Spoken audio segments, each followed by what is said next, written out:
राधा अष्टमी व्रत कथा। पौराणिक कथाओं के अनुसार राधा माता गोलोक में श्री कृष्ण के साथ निवास करती थीं। एक बार देवी राधा गोलोक से कहीं बाहर गई। जब वापस आई तो देखा कि कृष्ण भगवान गोलोक में नहीं हैं।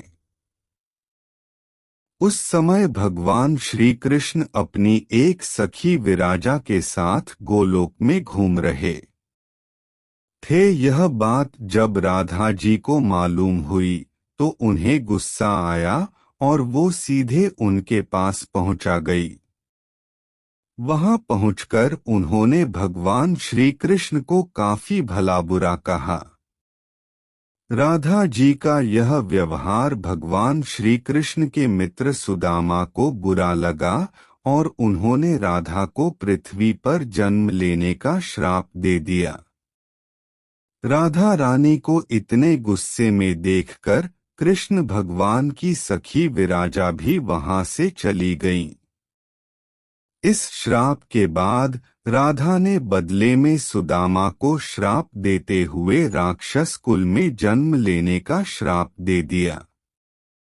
राधा रानी के द्वारा दिए गए श्राप कारण ही सुदामा का जन्म शंखचूड़ दानव के रूप में हुआ था।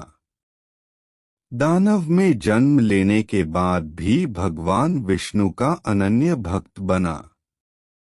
वहीं दूसरी ओर राधा रानी ने भी पृथ्वी पर वृषभानु के घर पुत्री के रूप में जन्म लिया, लेकिन राधा रानी वृषभानु जी की पत्नी देवी कीर्ति के गर्भ से नहीं जन्मी थी। दरअसल जिस समय सुदामा और राधा रानी ने एक दूसरे को श्राप दिया, तब भगवान श्री कृष्ण ने राधा रानी से कहा कि आपको पृथ्वी पर देवी कीर्ति और वृषभानु जी की पुत्री के रूप में रहना है। इसके आगे भगवान श्री कृष्ण ने राधा रानी से कहा कि जब आप विवाह के योग्य हो जाएंगी तो आपका विवाह मनुष्य के अवतार में रायान नामक एक वैश्य से होगा, हालांकि वह भी मेरे अंशावतारों में से ही एक होगा। आप धरती पर भी मेरी प्रियतम बनकर ही रहेंगी, परंतु हम दोनों को वहां बिछड़ने का दुख सहना होगा। हे राधा रानी, अब आप धरती पर जन्म लेने की तैयारी करें। सांसारिक दृष्टि में देवी कीर्ति गर्भवती हुई और उन्हें प्रसव भी हुआ, लेकिन देवी कीर्ति के गर्भ में योगमाया की प्रेरणा से वायु का प्रवेश हुआ और उन्होंने वायु को ही जन्म दिया। जब वह प्रसव पीड़ा से गुजर रही थी, उसी समय वहां देवी राधा रानी एक प्यारी सी कन्या के रूप में प्रकट हो गईं। जिस दिन राधा रानी प्रकट हुई वह भाद्रपद शुक्ल पक्ष अष्टमी का दिन था, इसलिए भाद्रपद शुक्ल पक्ष अष्टमी को राधा रानी अष्टमी के रूप में जाना जाता है।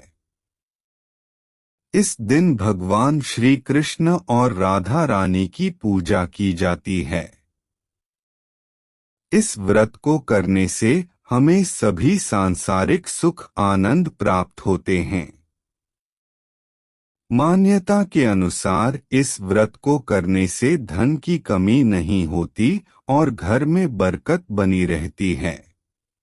वीडियो पसंद आया तो वीडियो को लाइक करके चैनल को सब्सक्राइब कर लीजिए, क्योंकि इस चैनल पर आपको ऐसे ही वीडियोस मिलते हैं।